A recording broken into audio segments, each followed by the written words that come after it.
माँ जी जल्दी चलिए, देखिए आपके घर के बाहर एम्बुलेंस आई है। गायत्री भागती हुई दरवाजे पर आती है। तभी उसकी बहू चांदनी को एम्बुलेंस से बाहर लाया जाता है। हे भगवान, ये मेरी बहू को क्या हो गया? एक्सीडेंट हो गया माँ जी। अरे लेकिन ये कैसा एक्सीडेंट है? चोट तो कहीं नजर नहीं आ रही। अरे माँ जी, दिमाग में अंदरूनी चोट लगी है और ये अपनी याददाश्त खो बैठी है। हैं? मेरी बहू याददाश्त खो बैठी है, अब क्या होगा? आप फिक्र मत करिए, बस इनका अच्छे तरीके से ख्याल रखिए। मैंने दवाइयाँ दे दी हैं, अब मैं चलता हूँ। अगले दिन अब तेरी तबीयत कैसी है बहू? बहू? किसकी बहू? हम भैरवगढ़ के ठाकुर विक्रम सिंह की बेटी रूपवती हैं। हम एक राजकुमारी हैं और तुम हमारी दासी हो बुढ़िया।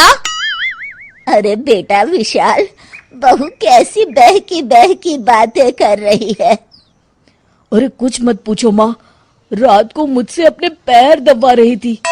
सर पर चोट लगने की वजह से इसका दिमाग पूरी तरह खराब हो गया है और ये अपने आप को राजकुमारी समझ रही है। तभी वहां चांदनी आ जाती है।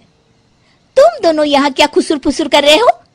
कहीं तुम दोनों मिलकर हमारे खिलाफ कोई षड्यंत्र तो नहीं रच रहे हो? हम तुम्हारा सर तलवार से उड़वा देंगे, समझे? अरे नहीं नहीं राजकुमारी जी, हम तो आपके सेवक हैं। भला हमारी इतनी हिम्मत? कहिए, आपने यहाँ हॉल में आने का कष्ट कैसे किया? हमें बहुत भूख लगी है। ए दासी, जल्दी से हमारे लिए भोजन का प्रबंध करो।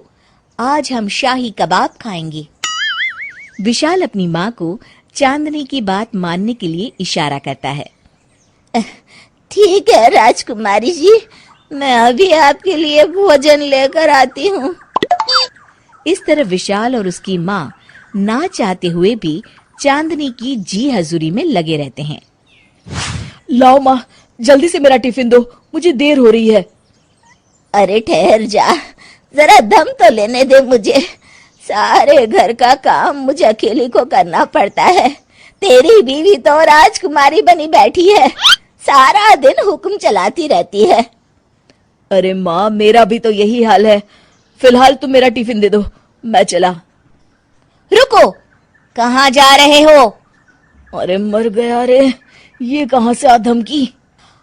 आज हमारा जुहू चौपाटी घूमने का मूड है और हमें अपने लिए नई साड़ियां भी खरीदनी है। चलो जल्दी से अपना वाहन निकालो और हमें ले चलो।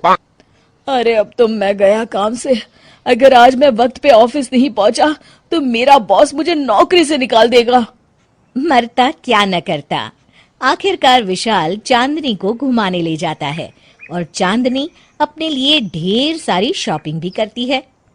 ए दासी, टीवी पर कपिल शर्मा के आने का समय हो गया है, जल्दी से टीवी शुरू करो। अरे वाह, कपिल शर्मा तुझे याद है, बाकी कुछ याद नहीं। बहू तू तो बड़ी चालू लगती है, अपने फायदे की हर चीज तुझे याद रहती है। मैं तो तेरी इस अजीब बीमारी से परेशान हो गई हूँ। अगले दिन, अरे डॉक्टर साहब, आप इतने दिन से मेरी बहू का इलाज कर रहे हैं, लेकिन उसकी बीमारी तो सुधरने के बजाय और बढ़ती जा रही है। अरे माँ जी, ये दिमागी बीमारी है। बेचारी की याददाश्त चली गई है, वापस आने में थोड़ा वक्त तो लगेगा ही ना। गायत्री डॉक्टर से बात कर ही रही होती है कि तभी उसकी पुरानी सहेली शीला वहां आ जाती है। शीला को देख अचानक डॉक्टर घबरा जाते हैं। अच्छा माँ जी, मुझे एक मरीज को अर्जेंट देखने जाना है, मैं चलता हूँ। ये कौन था? अरे अब क्या बताऊं शीला, एक एक्सीडेंट में मेरी बहू की याददाश्त चली गई है। ये डॉक्टर उसका इलाज कर रहा है। ये डॉक्टर कब से बन गया? अरे ये तो चमन पान वाले का लड़का है, सारा दिन नौटंकी करता रहता है। अच्छा तो ये बात है, अब मैं समझी। मेरी बहू और ये पान वाले का लड़का दोनों मिलकर मुझे बेवकूफ बना रहे थे। चल तू मेरे साथ। गायत्री शीला को एक बड़ा सा डंडा हाथ में देकर अपनी बहू चांदनी के कमरे में ले जाती है। बहू, ये मेरी सहेली है, एक डॉक्टर है। इसने तेरे जैसे न जाने कितनों का इलाज 2 मिनट में कर दिया है। इसका कहना है कि सर पर जहाँ चोट लगी हो, अगर उसी जगह दोबारा किसी बड़े डंडे से जोर से मारा जाए तो मरीज की याददाश्त वापस आ जाती है। देख, हम डंडा भी लाए हैं। अपनी सास की बातें सुनकर और हाथ में बड़ा डंडा देख चांदनी घबरा जाती है। अरे बाप रे, मैं तो फंस गई। इस डंडे की एक बार की वार से ही मैं तो चारों खाने चित हो जाऊंगी। अब क्या करूं, क्या करूं, क्या करूं? लेकिन गायत्री, डंडा सर पर ठीक उसी जगह लगना चाहिए जहाँ चोट लगी है। अरे तू चिंता मत कर, 2-4 बार मारूंगी तो एक बार तो सही जगह लग ही जाएगा ना। चल बहू, तैयार हो जा। अरे नहीं नहीं माँ जी, मुझे मत मारिए। दरअसल घर के काम करने से बचने के लिए मैंने ये सब नाटक किया था। मुझे माफ कर दीजिए, मैं कान पकड़ती हूँ। दोबारा ऐसी गलती कभी नहीं करूंगी।